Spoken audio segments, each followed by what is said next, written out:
Assalamualaikum warahmatullahi wabarakatuh. Kembali lagi kawan di Legenda Catur Dunia. Untuk malam ini saya isi permainan Hikaru Nakamura dari titel Tuesday Blitz edisi kemarin yang sempat kita lewatkan kawan, di mana sesi awalnya dimenangkan oleh Alexander Grischuk, sedangkan Hikaru Nakamura memenangkan sesi akhirnya. Mungkin sebagian kawan-kawan ini sudah tahu beberapa hari ini Hikaru Nakamura konsen untuk mengcounter isu-isu kecurangan yang dilontarkan oleh Vladimir Kramnik kepadanya kawan. Ya, Hikaru Nakamura ini dituduh oleh mantan juara dunia Vladimir Kramnik melakukan kecurangan di permainan online kawan. Persisnya admin tidak tahu kapan Hikaru Nakamura bermain yang dituduh curang itu kawan. Tapi saya baca artikel dari chess.com kawan, bahwa di sini ada keanehan yang dimana dari 46 game yang dimainkan oleh Hikaru Nakamura mendapatkan skor 45,5 kawan. Artinya 45 kemenangan, 1 kali remis dari 46 game. Luar biasa, impossible atau juga tanda petik tak masuk akal mungkin bagi Vladimir Kramnik. Bukan hanya Vladimir Kramnik kawan yang menuduh Hikaru Nakamura, pemain-pemain yang ada di chess.com juga lebih dari 2000 kawan menurut catatan dari chess.com melaporkan permainan dari Hikaru Nakamura itu. Nah, setelah diusut oleh chess.com kawan, chess.com menyimpulkan bahwa Hikaru Nakamura tidak melakukan kecurangan. Ini didasarkan atas statistik dari permainan Hikaru Nakamura selama ini. Itulah jawaban dari chess.com.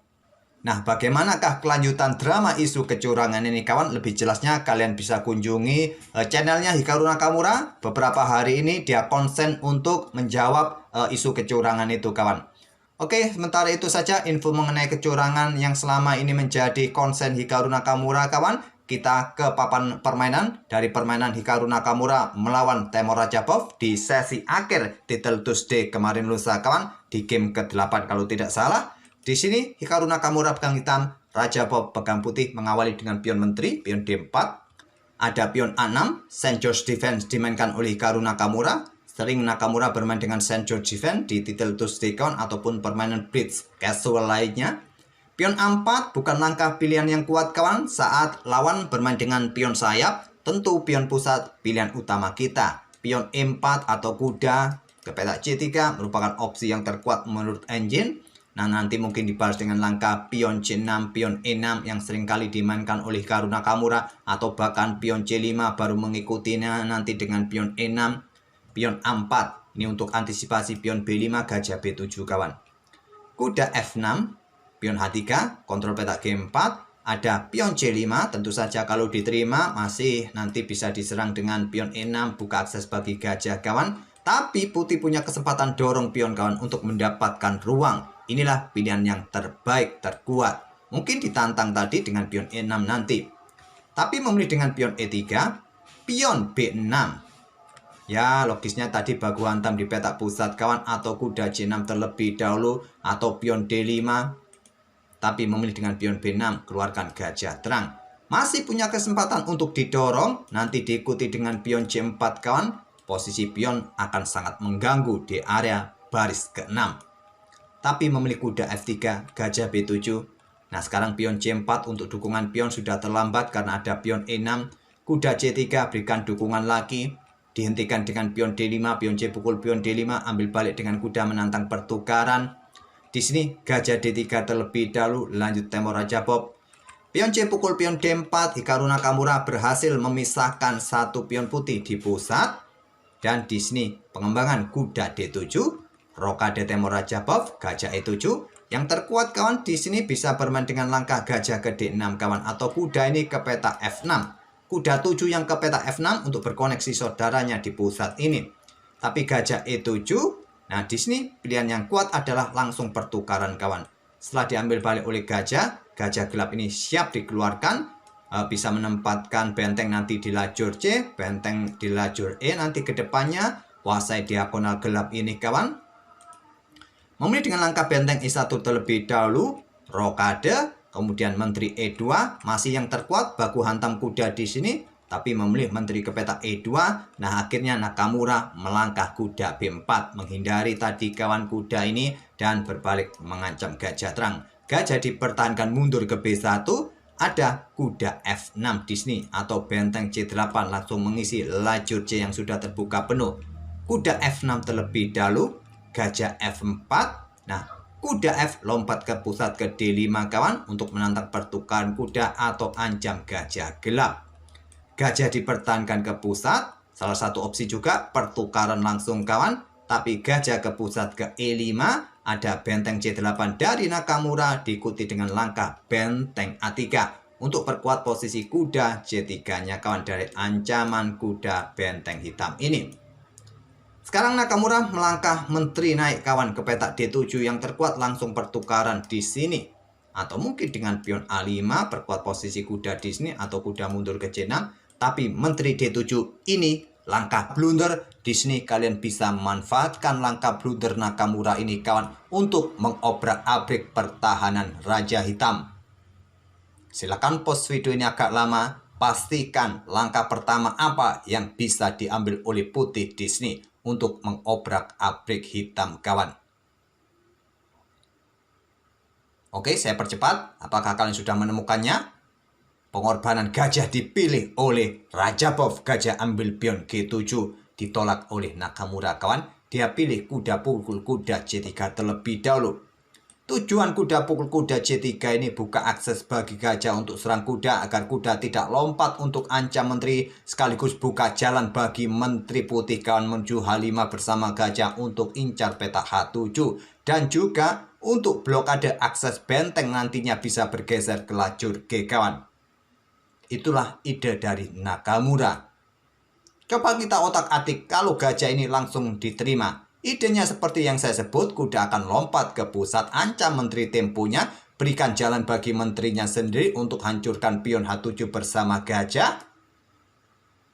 Nah, mungkin menteri mundur kawan, jika tidak ingin kehilangan menteri, baru benteng dibukakan jalan di sini kawan. Ambil balik oleh gajah, bisa diikuti dengan langkah menteri bergerak langsung kawan, ataupun ke petak G4 terlebih dahulu. Raja bergeser di sini, nah diikuti dengan benteng ke sini kawan. Kalau ada benteng ke sini, bisa diikuti langkah apa? Ke H5 terlebih dahulu. Ancaman bisa serius. Kalaupun di sini benteng naik ke petak G7 saja, ya 4 langkah berikutnya alamat skakmat kawan. Kalau bergerak benteng ini ke petak G6, untuk blokade diagonal ini kawan, yang terkuat sikat dengan gajah ataupun kuda, sama kuatnya, silakan kalian lanjutkan sendiri. Posisi hitam benar-benar kolaps kawan.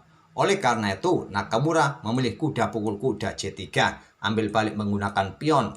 Ya harapannya temponya ancam kuda kawan. Gajahnya bisa diselamatkan kalau tidak diambil. Tapi Stockfish lebih menyukai dengan benteng ambil kuda di sini. Nah kelanjutannya mungkin gajah ini ambil kuda F3 terlebih dahulu. Di sini bisa korban menteri kawan. Gajah ini bergerak ke petak H6. Kalau menteri sampai disikat, benteng punya jalan bermain dan ancamannya bisa skakmat lebih cepat. Kalau bergeser, ya gajah ke sini bergeser, otomatis kawan skakmat akan lebih cepat. Kira-kira di posisi ini tadi kawan, enaknya mau kemana? Apakah tetap ambil menteri, skakmat, atau yang lain? Silakan kalian otak-atik lanjutkan. Nanti ada yang protes kalau kepanjangan.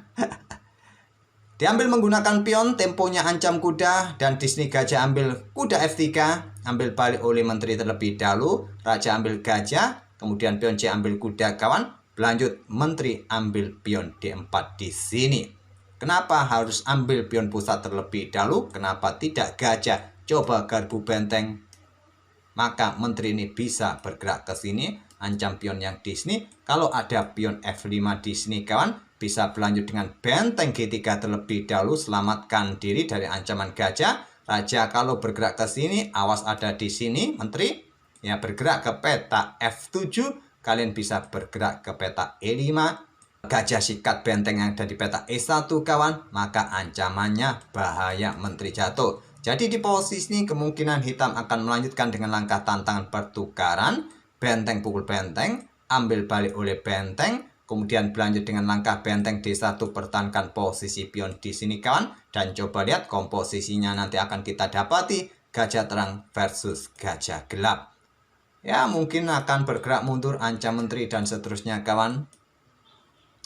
Tapi memilih menteri ambil pion pusat terlebih dahulu. Benteng A ke E3 dobling.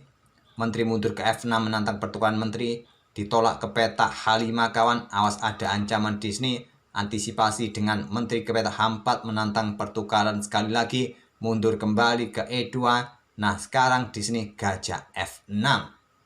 Kemudian ada benteng G3 skak. Raja bergeser ke H8. Nah, di sini yang terkuat bisa tadi yang terkuat ini bukan benteng G3 tapi ancam menteri terlebih dahulu kawan. Tapi tadi benteng G3 raja bergeser ke H8. Benteng G4 untuk ancam menteri terlebih dahulu, langkah kuat kawan. Memilih menteri ke peta F3 di sini. Kemudian menteri mundur ke H6, diikuti raja ke peta H2. Banyak sekali langkah-langkah yang bertanda kuning kalau klasifikasi langkah ini muncul kawan. Tapi di turnamen Title Tuesday chess.com tidak menyediakan klasifikasi langkah-langkah kawan. Beda dengan turnamen yang lain, biasanya langsung dianalisis kawan. Sehingga kita bisa mendapatkan visualisasi dari klasifikasi setiap langkah. Lanjut, dengan benteng C4 serang pion kawan. Ataupun juga sedang mengancam menteri nanti ke depan. Pion dorong, pion A5. Kemudian di sini ada benteng kawan ke peta E4, antisipasi atau perkuat posisi pion A4-nya. Pertukaran benteng ambil balik oleh menteri. Menteri H5, permainan dirasa dalam posisi yang seimbang. Di sini kawan, ada benteng F3 serang gajah. Menteri ke peta E5 skak, menantang pertukaran kawan, blokade.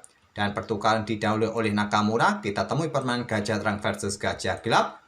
Ya, kalau dengan posisi seperti ini kawan, dapat dipastikan dalam permainan klasikal akan berakhir match. Tapi ini adalah permainan blitz, di mana Temur Rajabov sudah mulai tertatih-tatih kontrol waktunya. Hanya tersisa 5 detik, sedangkan Nakamura 16 detik.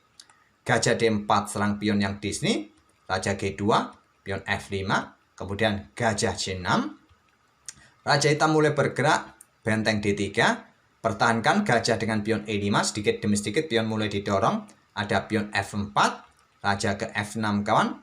Pion pukul pion skak, ambil balik oleh gajah. Jelas menghindari ancaman benteng. Kemudian raja putih naik ke F3, ada pion H5. Benteng D7 kawan, langkah kesalahan dari Temur Rajabov yang mulai terdesak kontrol waktunya. Yang terkuat ya normalnya gajah ke pusat di sini petak D5.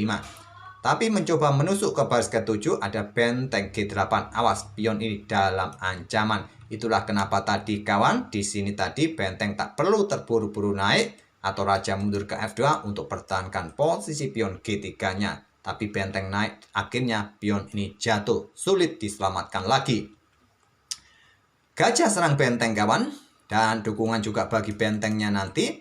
Jelas benteng ambil pion G3 skak. Raja bergeser, pion ini juga jatuh kawan. Sekarang Nakamura unggul 2 pion. Ada 1 pion bebas yang cukup menakutkan. Bahkan 2 ini kawan di lajur F.